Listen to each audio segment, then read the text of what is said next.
நாடே இல்லாத நாடோடி கூட்டம், நாடே இல்லாத கைபர்மூலன் கணவாய் வழியாக இந்தியாவிலே வந்து மாட்டரசி வியாபாரம் பண்ண வந்த பரதேசி கூட்டம் ஐயா வைகுண்டசாமியை ஹேர் கட்டிங்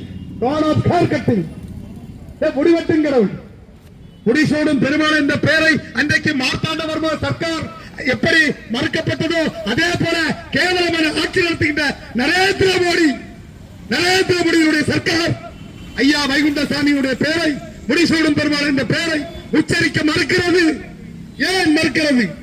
இவர் சொல்லுகின்ற பகவானை பழிச்சால் பாவம் இல்லை, பாப்பானை பழிச்சால் பாவம். இதைத்தான் காஞ்சி சங்கராச்சாரி அந்த ஜெயேந்திர சரஸ்வதி சுவாமி அந்த பரதேசி சங்கரராமர் கொலை வழக்கு ஒரு அக்யூஸ் அந்த பரதேசி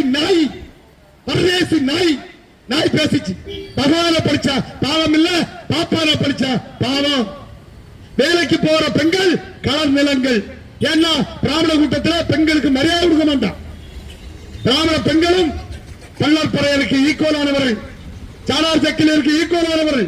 ஏன் என்று சொன்னால் அவனுடைய சனாதானம் பெண்களுக்கு மரியாதை கிடையாது. பெண்களை உலகத்தை ஏற வைத்த அந்த பரதேசி கூட்டம் இன்றைக்கு ஐயா வைகுண்டசாமியினுடைய பெயரை ஹேர் கட்டிங். எப்படி இருக்கிறது இந்த மண்? எப்படிப்பட்ட மண்? இந்த மண்ணிலுடைய ஒடுக்கப்பட்ட மக்களுக்காக போராடிய ஐயா வைகுண்டசாமியை இப்படி இழிவுபடுத்திய இந்த சங்கி அதிகாரிகளையும் இதற்கு எந்தவித ரியாக்ஷன் இல்லாம இருக்கின்ற ஸ்டாலினுடைய அரசை நாங்கள் வன்மையாக கண்டிக்கிறோம். இதை விட மேலாக நீண்ட வரலாறு வைத்த மண் இந்த மண். நாராயண குரு ஒன்றேகளும் ஒருவனே தேவன், ஜாதி கிடையாது, மதம் கிடையாது. மக்களுக்கு உரிமைக்காக ஐயா ஈவே ராமசாமி தந்தை பெரியார் அவர்கள் தலைமையிலே வைக்கம் வீரராக வைக்கத்திலே அக்ரஹாரத்திலே அத்துமீறி நுழைந்து ஒடுக்கப்பட்ட மக்களின் உரிமைக்காக போராடினார் நாராயணகுரு. ஐயங்காளி ஒடுக்கப்பட்ட சமூக மக்களுக்காக வில்வண்டி யாத்திரை நடத்தியவர் ஐயங்காளி அவர்கள். இதே சர்சிபி ராமசாமி ஐயர் திருவிதாங்கூர் சமஸ்தானத்துடைய அரச சபையினுடைய திவாராக இருந்த நேரத்தில் இதே குமாரகோவில் முருகன் கோயிலுக்குள் நாடார் சமுதாயம் அனுமதிக்காத நேரத்தில் வெள்ளை நாடார் என்று சொல்லக்கூடிய வெள்ளை நாடார் ஐயா தலைமையில் ஆலய பிரவேச போராட்டம் நடந்தது. அன்றைக்கு இதே சர்சிபி ராமசாமியினுடைய அரச சிப்பாய் படை 400க்கும் மேற்பட்ட நாடார் சமுதாயத்தை கொண்டு குவித்தது. அதே போல வைத்தியநாத ஐயர் அக்ரஹாரத்தினுடைய கரப்பாடு என்று அந்த பிராமண கூட்டத்தால் அடித்து கொல்லப்பட்டார். அவர் எதற்காக கொல்லப்பட்டார்? ஒடுக்கப்பட்ட பல்லர் பறையர் சாளார் சக்கிலியர் போன்ற அனைத்து சமூக மக்களுக்கும் கல்வியறிவை உருவாக்க வேண்டும் என்று பின் அவரது இல்லத்திலே குலக்கல்வியை தவிர்த்து அவர் பொது நீதியை கல்வி கொடுத்தார் என்ற காரணத்தினால் அக்ரஹாரத்துடைய கரப்பாடு என்று அடித்தே கொல்லப்பட்டது.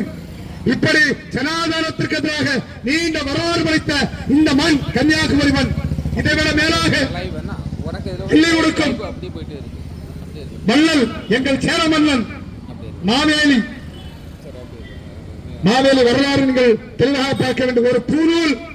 ஒரு பூநூலை மகாவிஷ்ணுடைய அவதாரமாக சித்தரித்து எங்களுடைய மன்னனை கொலை செய்தார்கள். நான் கேட்கின்றேன், அது வாமனனாக இருக்கட்டும், அவன் பிராமணனாக வந்தான். பிராமணன் என்று கேட்டால் பிச்சைக்காரன்.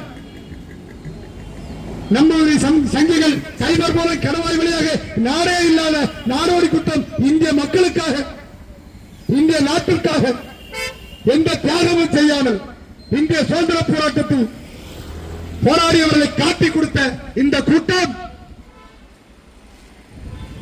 மாமனாக வந்து பிச்சை எடுக்கிறார் மாவேலி மன்னனிடம். மாவேலி மன்னனிடம் 3 அடி நிலம் கேட்டார். 3 அடி நிலத்தில் எங்களுடைய மாவேலி மன்னன் மண்ணிலே சாய்க்கப்பட்டார் என்றொரு. அப்ப பிச்சை எடுப்பவன் தான் இந்த பார்ப்பன கூட்டம். அதற்கு பிராமண அவதாரமும் ஐயா வைகுண்டசாமிக்கும் பிராமணருக்கும் எவ்வித சம்பந்தம் கிடையாது. இது எங்களுடைய முத்துக்குட்டி நாடார் வைகுண்டசாமியாக வந்தார். எந்த ஆலயத்துக்குள் எங்களை அனுமதிக்கவில்லையோ, எந்த வழிபாட்டிற்கு, எந்த இந்து மத வழிபாடு என்று சொல்லுகின்ற இந்த சனாதன வழிபாட்டிற்கு, மனிதர்ம வழிபாட்டிற்கு எங்களுடைய வழிபாடு எதிராக இருக்கின்றது. அந்த வழிபாட்டில் எங்களை ஆலயத்துக்குள் அனுமதிக்கவில்லை என்று சொல்லி ஐயா வைகுண்டசாமி சாதியும் இல்லை, மதமும் இல்லை, ஒன்றுமில்லை, மன்னன் தண்ணி மருந்தன தந்து ஐயா வைகுண்டசாமி ஒடுக்கப்பட்ட மக்களுக்காக உருவாக்கிய வழி ஐயாவளி.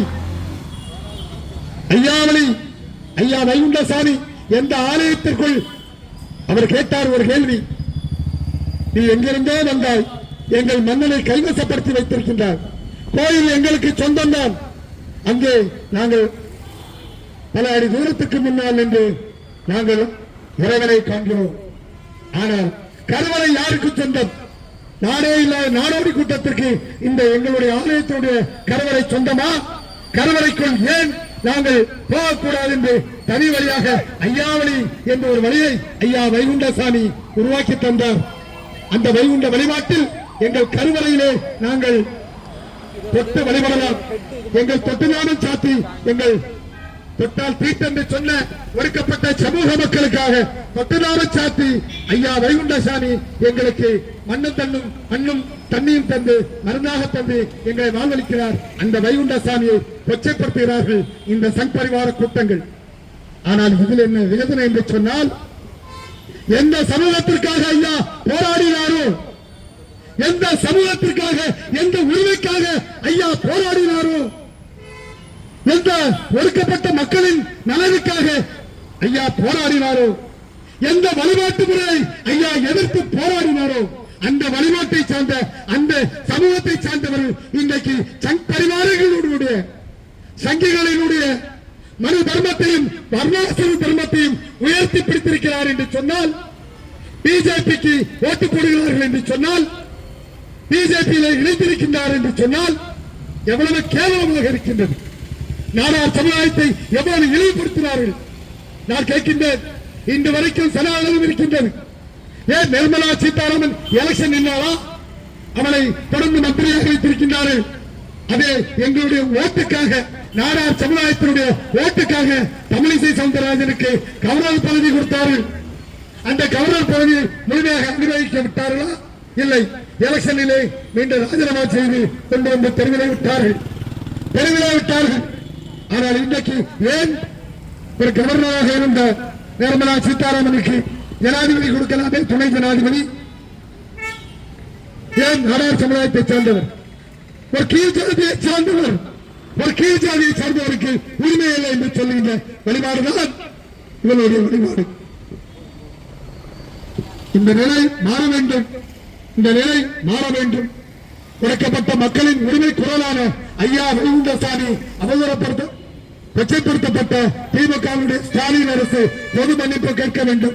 சங் பரிவார சங்கிகள் கூட்டத்தை தமிழ்நாட்டிலிருந்து அப்புறப்படுத்த வேண்டும்.